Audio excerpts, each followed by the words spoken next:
Justice Yashwant Verma cash कांड की जांच हुई तेज। सुप्रीम कोर्ट की इंक्वायरी कमेटी ने जज के घर जाकर किया मुआयना, स्टाफ से बातचीत की। करीब 45 मिनट रुकी वहां टीम। जस्टिस वर्मा के घर स्टोर रूम में जांच हुई।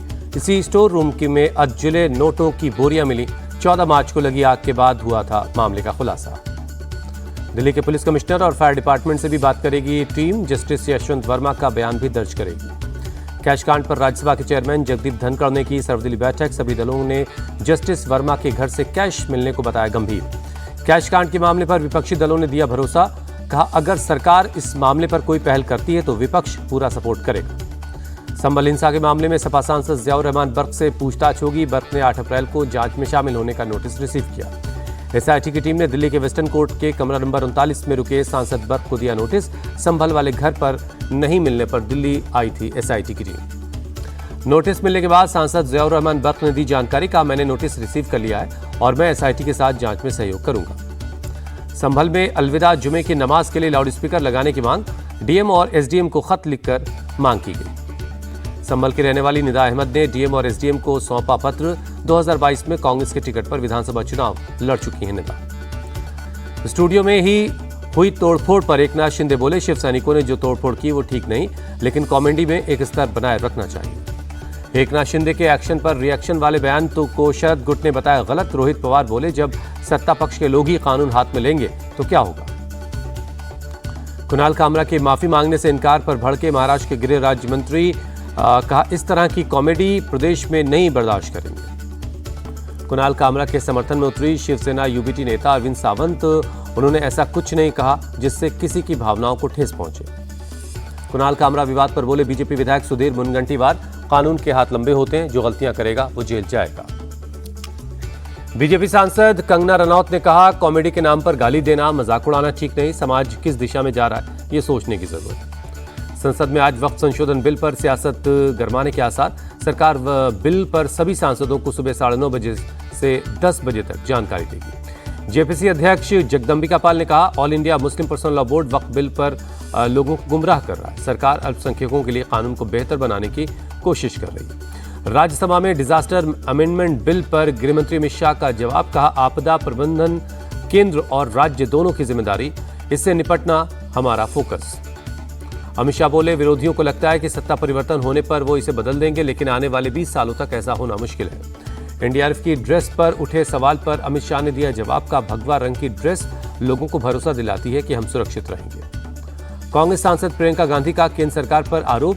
कहा, हम जिस विषय पर चर्चा की मांग करते हैं उसको शामिल नहीं किया जाता। प्रियंका गांधी ने कहा, सरकार खुद ही नहीं चाहती सदन चले, इसलिए बार बार व्यवधान पैदा करती है। बिहार चुनाव को लेकर एक्शन मोड में कांग्रेस। दिल्ली में बिहार के नेताओं के साथ खड़गे और राहुल गांधी ने चुनावी रणनीति पर चर्चा की। सूत्रों के हवाले से खबर, बिहार में आरजेडी के साथ मिलकर चुनाव लड़ेगी कांग्रेस। बैठक में ज्यादातर विधायकों की यही राय रही। संगठन मजबूत करने के लिए प्रदेश इकाई का गठन करेगी पार्टी। बिहार विधानसभा में आरक्षण को लेकर विपक्ष का हंगामा। पोस्टर लेकर वेल में पहुंचे विपक्षी विधायक। नीतीश कुमार हाय हाय के नारे लगे। भारी हंगामे के बाद सदन को स्थगित कर दिया गया।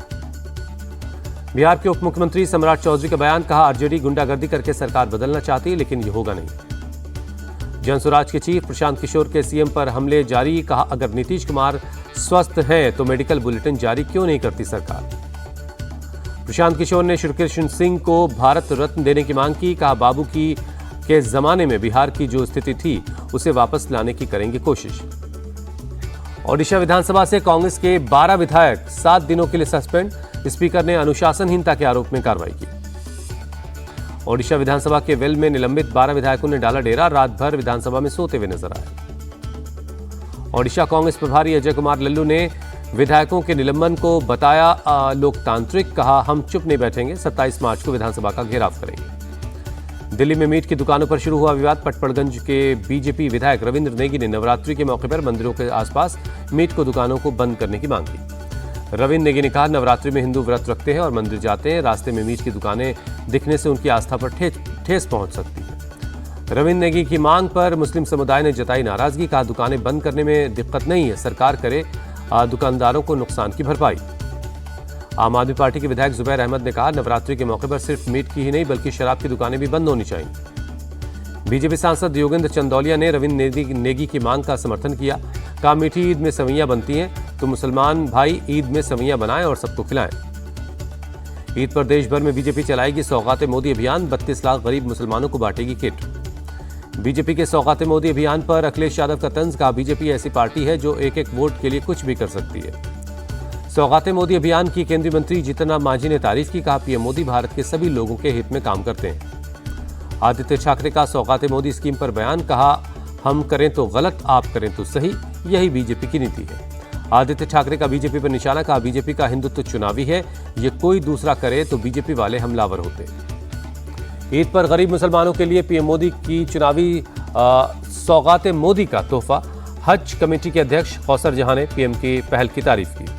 कौसर जहां ने बताया ये पहल बहुत अच्छी है, कहा जब से बीजेपी सरकार आई है समाज के आखिरी पायदान पर खड़े व्यक्ति को भी बिना किसी भेदभाव को साथ लेकर चल रही है। पटना में केंद्रीय मंत्री जीतन राम मांझी ने दी इफ्तार पार्टी, सीएम नीतीश कुमार समेत एनडीए के तमाम नेताओं ने शिरकत की। तमिलनाडु में बीजेपी अल्पसंख्यक मोर्चा की इफ्तार पार्टी, तमिलनाडु बीजेपी अध्यक्ष अन्नामलाई, पूर्व सीएम ओ पन्नीर सेल्वम और बीजेपी नेता तमिलिसाई सुंदरराजन भी शामिल हुए।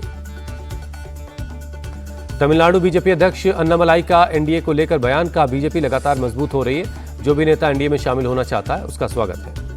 दिल्ली में वन नेशन वन इलेक्शन को लेकर बैठक, जेपीसी अध्यक्ष पीपी चौधरी, दिल्ली हाईकोर्ट के पूर्व मुख्य न्यायाधीश डीएन पटेल और भारत के अटॉर्नी जनरल आर वेंकट रमानी शामिल हुए। मीटिंग के बाद बोले जेपीसी अध्यक्ष, कहा हमें बहुत अच्छी जानकारी और इनपुट मिले, एक राष्ट्र एक चुनाव देश के सर्वोत्तम हित में है। 2 अप्रैल को होगी अगली मीटिंग।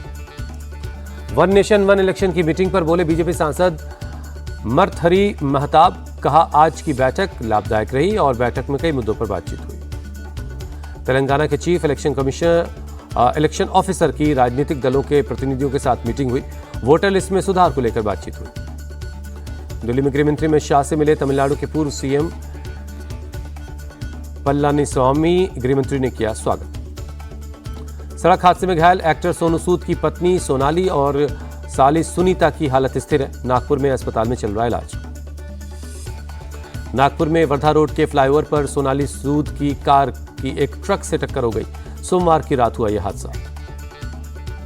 मेरठ में सौरभ मर्डर केस की जांच में जुटी फॉरेंसिक टीम, इंदिरानगर में सौरभ की हत्या वाली जगह से नमूने इकट्ठा किए गए।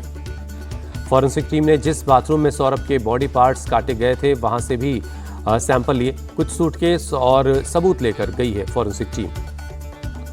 मेरठ मर्डर केस में बड़ा खुलासा, मुस्कान और साहिल ने 8 दिन तक किया था मर्डर की रिहर्सल, पुलिस ने हत्या में इस्तेमाल उस्तुरा बरामद किया। बेटी और पत्नी मुस्कान को अपने साथ लंदन ले जाना चाहता था सौरभ, बेटी के पासपोर्ट के लिए किया था ऑनलाइन आवेदन, मुस्कान ने सौरभ के साथ लंदन जाने से किया था इनकार।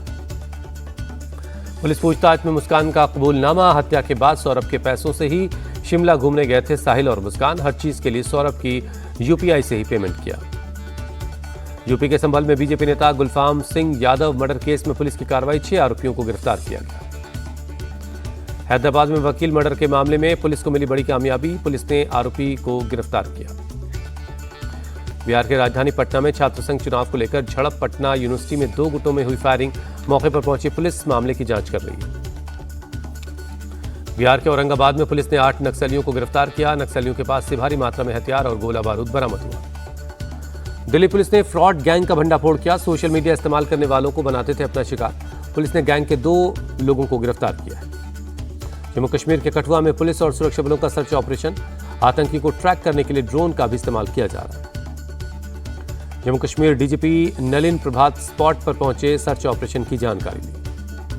गोल्ड तस्करी के मामले में रानिया राव को झटका, जमानत पर 27 मार्च को आएगा फैसला। यूपी के हापुड़ में नाबालिग दलित लड़की से गैंगरेप, दूसरे 2 लड़कों पर आरोप है, पुलिस ने 1 आरोपी को गिरफ्तार किया। वारदात के बाद लोगों में आक्रोश, धौलाना थाने का किया गया घेराव, आरोपियों पर कड़ी कार्रवाई की मांग। बजिंदर सिंह के वायरल वीडियो के मामले में नया मोड़, सीसीटीवी में जिनको मारते दिखे पादरी, वो सभी सामने आकर बोल रहे हैं कि ये वीडियो फेक है। राजस्थान के बाड़मेर में एक युवक ने अजीबोगरीब स्टंट किया, सरकारी अस्पताल की गैलरी में शख्स ने दौड़ा स्कूटी, वीडियो हुआ वायरल। नोएडा में शराब की दुकानों में लगी सेल, नीलामी में लाइसेंस नहीं मिलने की वजह से स्टॉक खत्म करने के लिए दुकानदारों ने लगाई है शराब की सेल। शराब की सेल की खबर मिलते ही दुकानों पर लगी लोगों की भीड़, 31 मार्च को खत्म हो रहा है कई दुकानों का लाइसेंस। तमिल एक्टर मनोज भारती राजा का हार्ट अटैक की वजह से देहांत। 48 साल के मनोज का चेन्नई में हुआ निधन। भारत और अफ्रीका के बीच एजुकेशन सेक्टर में बड़ी पहल। Africa Asia scholars global network ने अफ्रीकी छात्रों के लिए 10,000 स्कॉलरशिप का ऐलान किया। Africa Asia scholarship global network ने 10,000 इंडियन यूनिवर्सिटी स्कॉलरशिप प्रोग्राम भी लॉन्च किया। Diploma, under graduate, post graduate और डॉक्टोरल प्रोग्राम्स के छात्रों को इसका फायदा मिलेगा। Africa Asia scholar global network के जनरल सेक्रेटरी ब्रजेश माथुर के मुताबिक इस कार्यक्रम से ग्लोबल साउथ को जोड़ने का पीएम मोदी का सपना पूरा होगा। केंद्र सरकार ने प्याज से हटाई एक्सपोर्ट ड्यूटी। सरकार के फैसले का कारोबारियों ने किया स्वागत। आईपीएल के 6वें मैच में राजस्थान रॉयल्स की आज कोलकाता नाइट राइडर्स से होगी भिड़ंत। गुवाहाटी में शाम 7:30 बजे होगा मैच। गुजरात टाइटंस को घर में मिली हार। पंजाब किंग्स ने रोमांचक मुकाबले में 11 रनों से हराया। आईपीएल 2025 में दर्ज की पहली जीत। पंजाब किंग्स के कप्तान श्रेयस अय्यर ने खेली तूफानी पारी। 9 छक्कों और 5 चौकों की मदद से 42 गेंदों में नाबाद 97 रन बनाए।